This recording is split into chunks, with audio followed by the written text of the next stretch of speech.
Y por aquí estoy en mi área de desarme, parte 6 del Honda Civic. Por aquí tengo desarmando ciertas cosas que estamos aquí haciendo.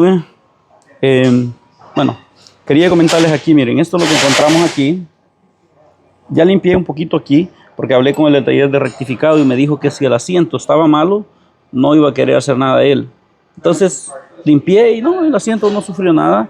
Ya la válvula la limpié y así salió la válvula. Le pegué aquí arriba, así con este le pegué golpes para sacarlo porque no tengo la herramienta para comprimir estos. Ahora vamos a hacer otra cosa. Vamos a medir con esta, con la stretch edge, a medir la culata aquí así. Hay que medirlos aquí en 3 puntos, así, así y aquí. No tengo el filler gauge conmigo en este momento, pero se ve perfecto. Lo vamos a mandar al machine shop de todas maneras.